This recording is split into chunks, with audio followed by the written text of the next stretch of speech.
Job, chapter 1, verse 1. There was a man in the land of Uz, whose name was Job.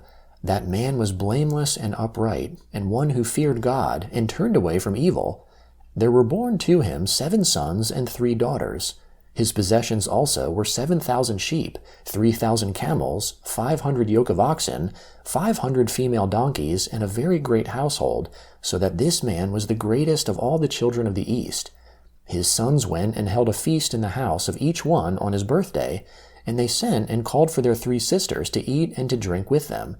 It was so, when the days of their feasting had run their course, that Job sent and sanctified them, and rose up early in the morning, and offered burnt offerings according to the number of them all. For Job said, "It may be that my sons have sinned, and renounced God in their hearts."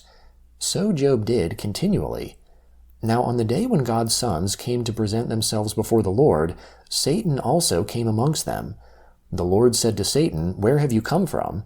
Then Satan answered the Lord and said, "From going back and forth in the earth, and from walking up and down in it." The Lord said to Satan, "Have you considered my servant Job? For there is no one like him in the earth, a blameless and an upright man, one who fears God and turns away from evil." Then Satan answered the Lord and said, "Does Job fear God for nothing? Haven't you made a hedge around him, and around his house, and around all that he has on every side? You have blessed the work of his hands, and his substance is increased in the land. But stretch out your hand now, and touch all that he has, and he will renounce you to your face."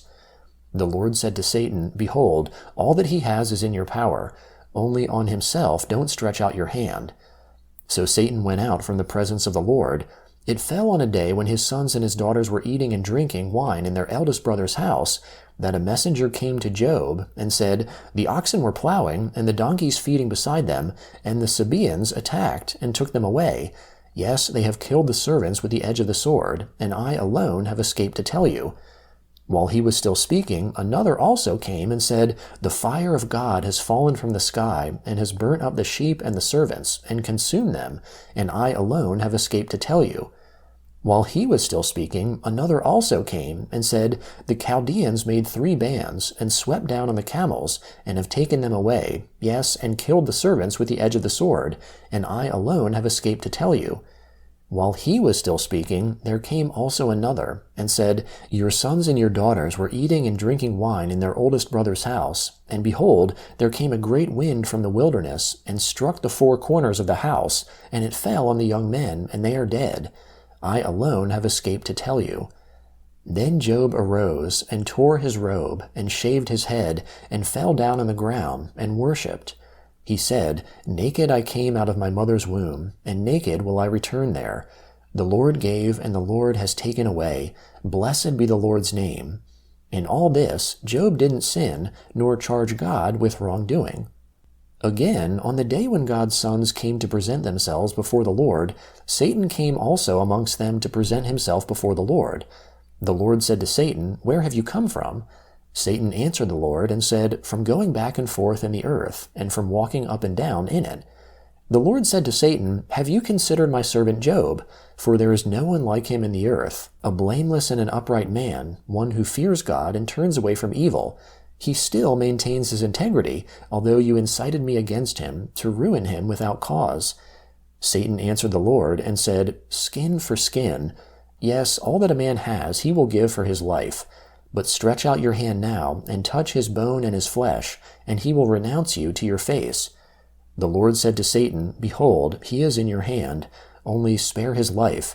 So Satan went out from the presence of the Lord, and struck Job with painful sores from the sole of his foot to his head. He took for himself a potsherd to scrape himself with, and he sat amongst the ashes. Then his wife said to him, "Do you still maintain your integrity? Renounce God, and die." But he said to her, "You speak as one of the foolish women would speak. What, shall we receive good at the hand of God, and shall we not receive evil?" In all this, Job didn't sin with his lips. Now when Job's 3 friends heard of all this evil that had come on him, they each came from his own place: Eliphaz the Temanite, Bildad the Shuhite, and Zophar the Naamathite, and they made an appointment together to come to sympathize with him and to comfort him. When they lifted up their eyes from a distance and didn't recognize him, they raised their voices and wept, and they each tore his robe and sprinkled dust on their heads towards the sky. So they sat down with him on the ground 7 days and 7 nights, and no one spoke a word to him, for they saw that his grief was very great. After this, Job opened his mouth and cursed the day of his birth. Job answered, "Let the day perish in which I was born, the night which said, 'There is a boy conceived.' Let that day be darkness. Don't let God from above seek for it, neither let the light shine on it. Let darkness and the shadow of death claim it for their own. Let a cloud dwell on it. Let all that makes the day black terrify it. As for that night, let thick darkness seize on it. Let it not rejoice amongst the days of the year. Let it not come into the number of the months. Behold, let that night be barren. Let no joyful voice come therein. Let them curse it who curse the day, who are ready to rouse up Leviathan.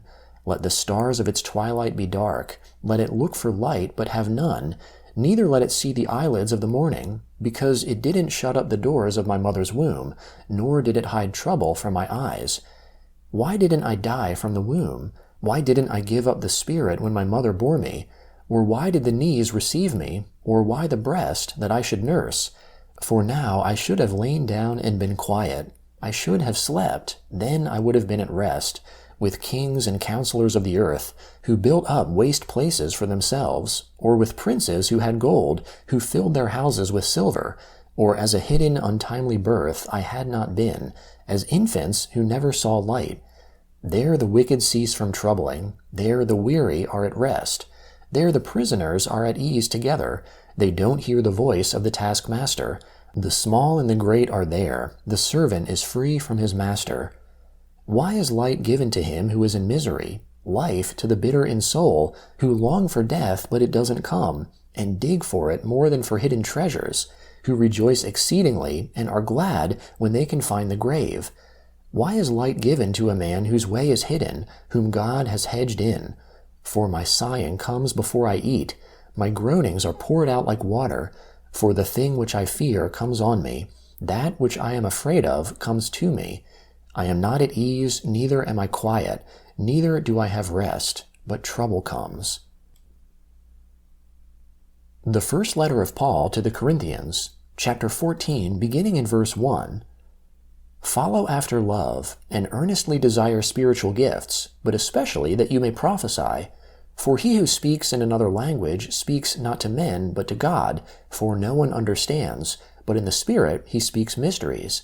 But he who prophesies speaks to men for their edification, exhortation, and consolation. He who speaks in another language edifies himself, but he who prophesies edifies the assembly. Now I desire to have you all speak with other languages, but even more that you would prophesy.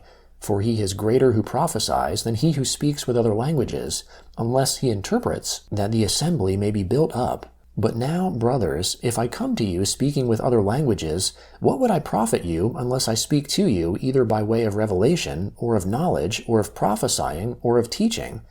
Even lifeless things that make a sound, whether pipe or harp, if they didn't give a distinction in the sounds, how would it be known what is piped or harped? For if the trumpet gave an uncertain sound, who would prepare himself for war? So also you, unless you uttered by the tongue words easy to understand, how would it be known what is spoken? For you would be speaking into the air. There are, it may be, so many kinds of languages in the world, and none of them is without meaning.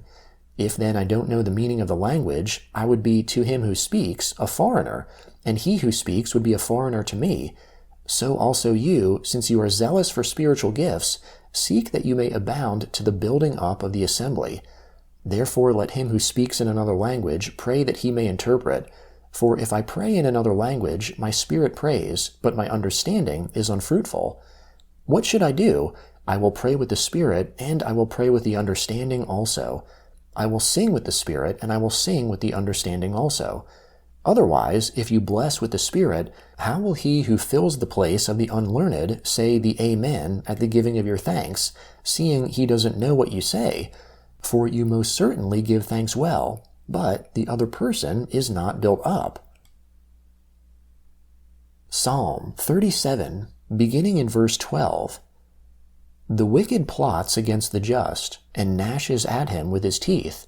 The Lord will laugh at him, for he sees that his day is coming.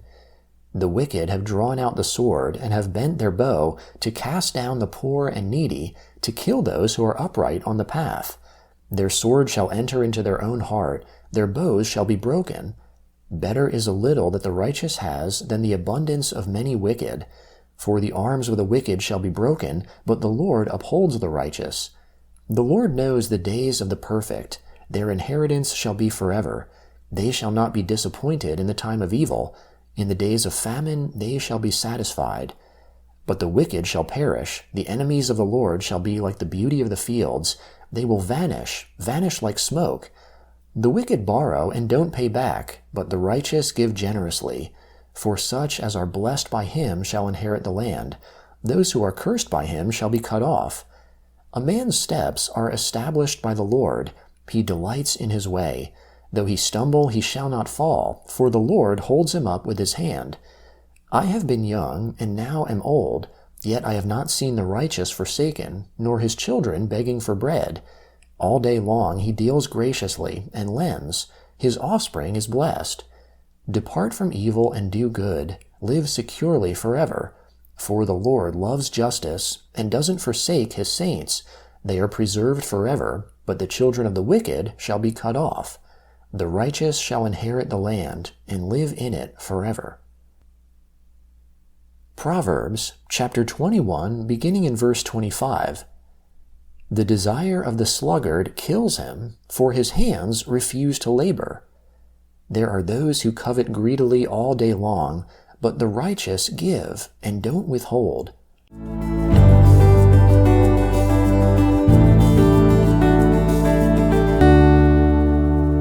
If today's reading encouraged or challenged you, consider helping this podcast continue reaching others. Your support, no matter the amount, helps cover production costs and keeps these daily Bible readings available to listeners around the world. If you feel led to give, you can find the donation link in the episode description. And if giving isn't possible right now, sharing this podcast or leaving a review is another meaningful way to support us.